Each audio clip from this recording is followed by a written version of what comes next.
Now, it's my great pleasure to invite Danica Leys to talk. Now, Danica is an absolute leader in rural Australia and New South Wales, Rural Woman of the Year in New South Wales, founder of Ag Chat Oz, of which you'll be all well aware, and now recently appointed as the new Chief Executive of one of the most credible advocacy groups in the Country Women's Association.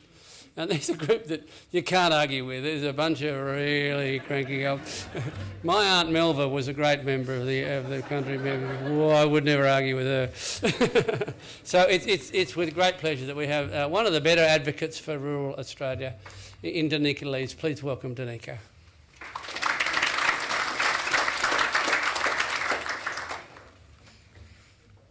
Thanks, Mark. And thanks to Seftons for having me here today, well, arranging for me to be here today, and for Riddick and all the sponsors for making such a huge investment into what is and is going to be a great event. So my talk is to follow Lella and talk about the importance of connectivity within regional and rural Australia. And I think we, as an audience here, we all get how important that is.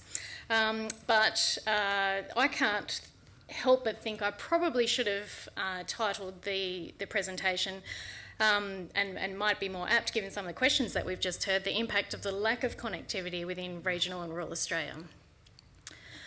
We've all talked about so many exciting different developments today, and you'll hear more as the event rolls on. There's just truly so many wonderful things that agriculture can take up and run with as long as we have that connectivity. I joined the CWA a few months ago, and it was a great way for me to be able to continue to work for regional and rural people and do what I love best. And what I love best is to empower them to have a voice. So that's what I'm going to be talking to you about today, about using your voice to get the best outcomes for those communities that you live and work in. Okay, so before I get into too much of the detail though, as I said, we've spoken a lot about some of these amazing new ag technologies, digital ways of doing things, big data, all kinds of amazing initiatives. But when I can't help but think about when I hear about all of those things, and I suppose it's my policy background that makes me do it, is to think about, well, that's all great, but if we're not getting the very basic policy settings right in the first instance, then we are not setting ourselves up to be able to succeed with these things in the future. Unsurprisingly for the CWA, there are a number of really, as I say, those basic policy priorities that we are working really hard on every day and have done for years, and they're probably as relevant now as what they ever have been. We look at issues around regional services, particularly in health services. We focus on educational opportunities and equity of access for regional, remote and rural areas. And we also look at capacity for business, particularly small business, to thrive in those areas. Let's have a bit of a reality check though. 88% of rural and regional householders do not have internet services that meet their needs. And you heard Kylie there before asking some questions. That data is from the group that she runs called Better Internet for Regional, Remote and Rural Areas. And they did a bit of a dipstick test on a lot of the people that are on their site and got that result. Albeit, I'm told this figure is before Sky Muster, so it would be useful to see how that might have improved, but still, that being said, that's quite a large number. On top of that, 31% report poor mobile coverage, and that's from the 2015 Regional Wellbeing Survey. And the other problem, rural customers are paying an average of $9.27 per gigabyte, with some consumers paying up to $20 per gigabyte. For satellite users, the cost can be even higher. Some of the plans that we've looked at involve an average of about $15 per gigabyte, with some paying up to $70 per gig. Download speeds can be slower, and users can be subject to data limits of just 75 gigs per month, and as we've heard about as part of that fair use policy. So we know we have to wait. We know there's work being done, there's stuff in the pipeline, we know we have to wait. Our question is for how long, and I suppose our other question is, if we wait and if we put our faith in these systems, are they going to be able to deliver what we need now as well as into the future? And a real life example of that is I was only just told last week, I met with the Isolated Children's Parents Association last week, and I was told by them that there are 20 schools in New South Wales that are surviving at the moment on interim satellite service. And of those 20 schools, it's not because the NBN isn't available in their area. The NBN is available in their area. But there has been a decision taken at some bureaucratic level within New South Wales that they don't think it's important enough to transition those 20 schools over to NBN until 2018. So those schools have to wait while a bureaucrat makes a decision as to whether their education is important enough to transition them to the best available internet. So the solution to that obviously is better connectivity. The CWA of New South Wales has announced a major push for better connectivity in regional and rural areas as part of we have our annual Awareness Week campaign, and we did that a couple of weeks ago. We used high-profile voices to highlight the impact of the issue on mental health support, access to education, ability to run a business. We had some honorary members appointed as part of that, a couple of male honorary members appointed as well as part of that. One of our honorary members is in the room somewhere, Amy Snowden, wherever she is. Thank you for your support. There she is up the back. Thank you for your support in helping us get the word out there about the importance of good connectivity in the regions. So yes, I've had a bit of a whinge, do what we do best, the Cranky Women's Association, as we're called, had a bit of a whinge about what we think is wrong with the system. And there are some things wrong with the system, but what do we think needs to happen? We think we need a faster rollout of the NBN with adequate resourcing.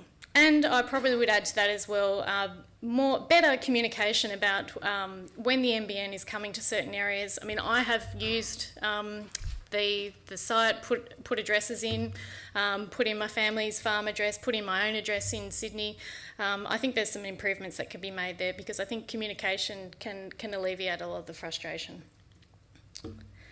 We also think there should be an extension of what's called the Universal Services Obligation to include data services. So for those of you that aren't aware, the Universal Services Obligation is the obligation that Telstra has a universal services obligation now to provide every household with a landline. But we think that obligation should be extended to cover data as well. And we also think that it's really important that infrastructure is designed with capacity for the requirements of the future.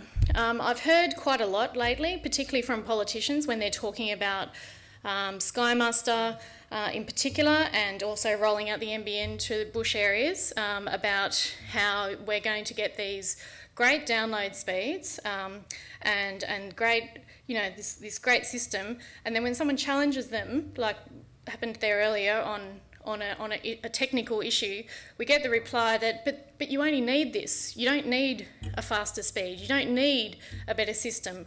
Well, our answer to that is, we don't know what we don't know. We think that you should be building it to the best way that you can build it now, and whatever will come in the future. Build it and they will come, as they say.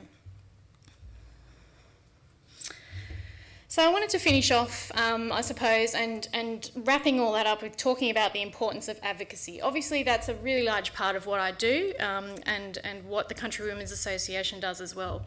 If we want to talk about the future excellence of agriculture, we need to be keenly aware of the importance of providing particularly educational opportunities in the region, along with adequate health services. And as I've already talked about, we need to have the adequate infrastructure in place to support particularly the many small businesses that exist and want to exist in these areas. For us, in those areas, it's about more than streamlining content. It's not because we want to be able to download, a full series of House of Cards in a couple of minutes. It's not about getting online and gaming. It's about, as I say, providing opportunities for our children, providing opportunities for businesses to thrive in these areas. I've really focused on education and health because for us, those areas are the two areas that really show up the lack of connectivity in terms of that country-city divide. That shows up in things like NAPLAN results, and the National Rural Health Alliance reports a $2 billion deficit in rural health spending, with $112 million of that rural mental of that being rural mental health spending. So having increased connectivity, we think can alleviate some of these spending challenges. So the final message is, I know I've been a bit negative, as I say, the Cranky Women's Association, but embrace the new technology. Those that know me well know that I embrace new technology all the time, and to look at new ways of doing things. But don't forget to hold government accountable to their promises along the way. Each and every one of you have a responsibility to make sure that you advocate for the types of things that I'm talking about if regional and rural areas are to reach their full potential in the future. Don't be patronised into thinking that you only need certain upload and download speeds. Try and get the system that is going to work for us now and work for us well into the future. Because I think the bush deserves better if we're to truly reach our full potential. Thank you.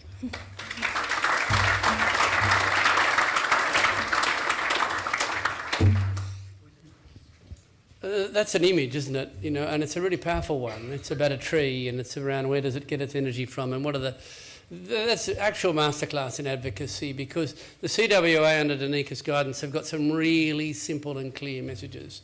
And if you want to talk to Danica over the next couple of days, talk to her about advocacy, because you know she's collected these thoughts of this group of people into a really cogent and considered argument that governments can't argue with. You know, when you put it like this, and it is very powerful, and that's absolutely a little masterclass there in advocacy, and we just saw a really good presentation. So thank you to Danica.